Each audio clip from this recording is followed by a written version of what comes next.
13년 만에 활동 지원 사업 재지정. 팀장 조성은. 서울시에서 23년 10월 말부터 25개 자치구에 활동 지원 사업 재지정 심사를 선포했습니다. 물론 재지정 기준은 지침에도 있었지만 두 개구를 제외한 그동안 92%의 자치구는 매년 지도 점검을 통해 암묵적으로 가름했습니다. 성북 장애인 자립생활센터는 2011년 10월에 지정서를 받았기에 13년 만에 재지정을 받게 되었습니다. 기존에 재지정을 받았던 송파구의 신청 기준보다 더 빡세고 불가능한 잣대로 기준을 남발했습니다. 무엇보다 분노스러운 것은 80점을 받지 못하면 사업 반납이라는 기준이 도대체 어디서 나온 기준일까요? 우리 사회에서 자연스럽게 인식한 탈락의 점수는 60점 아닌가요? 작년에 국민연금공단의 평가를 힘겹게 끝내고 활동 지원 사업의 서비스질을 높이기 위한 실무에 매진해야 할 때 재지정 소식을 듣곤 매일 밤 잠을 못 이루었습니다. 80점을 넘기지 못하면 우리 센터는, 우리 이용인과 활동 지원사는, 우리 직원들은 어떻게 될까? 내 생애 처음으로 실업급여 받을 기회를 서울시가 주는 건가? 이런 내적 고민도 실컷 하지 못하게끔 서울시의 기준을 재무회계 교육과 지표 의견 수렴, 설명회 등으로 재지정을 정당화하며 설득했습니다.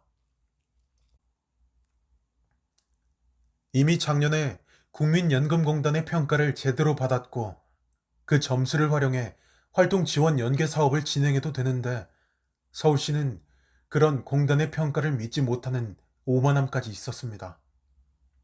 우린 이미 기준에 부합하는데 도대체 왜라는 억울한 마음이 한가득이었지만 어느새 살아남기 위해 제도화된 시스템에 질질 끌려가고 있었습니다.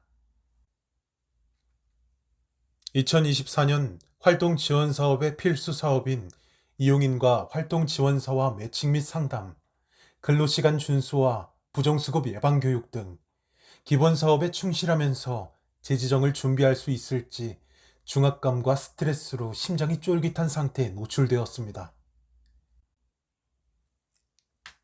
재지정 심사 과정은 첫 번째, 재지정 심사를 위한 7월 중순까지 활동 지원사 법적 인건비 자료 제출을 하였습니다. 두 번째, 평소라면 11월 정도에 지도 점검을 해야 했는데 7월 말에 지도 점검을 진행해서 전담 인력들이 야근을 한 달 가까이 했습니다. 활동 지원사 외에 센터 운영 및 회계를 탈탈 털었습니다.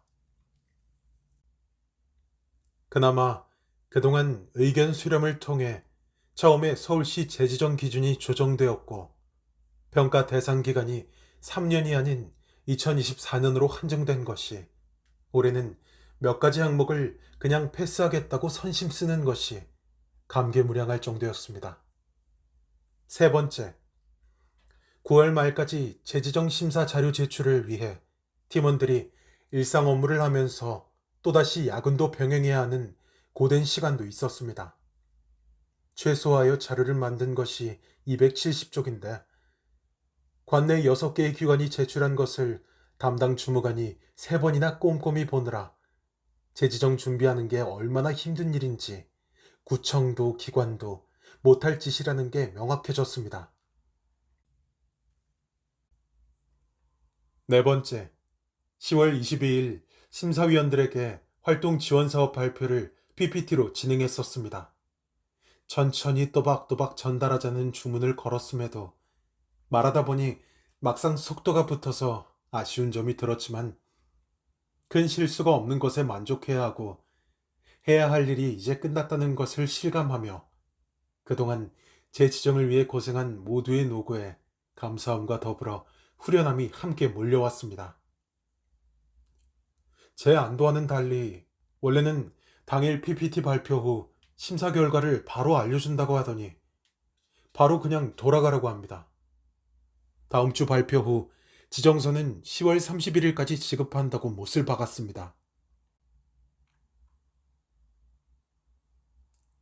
그러더니 서울시 성북구 장애인 권리쟁취 끝장 투쟁으로 성북구청에서 집회했다는 이유에서인지 중랑구 구로구에서 법정급여 지급 문제가 된다는 이유로 도대체 우리과 무슨 상관인지 모르겠지만 현재로선 결과 발표를 할 수 없다고 메일을 보내왔습니다. 2024년 11월 18일 오늘도 재지정심사는 발표나지 않았습니다. 작년부터 재지정이라는 칼을 꺼내 잘게 단계적으로 과정을 밟는 동안 우리는 본연의 활동 지원 사업 기본 운영에 최선을 다한다고 했지만 물리적인 시간의 한계성을 뛰어넘지 못했습니다. 묻고 싶습니다.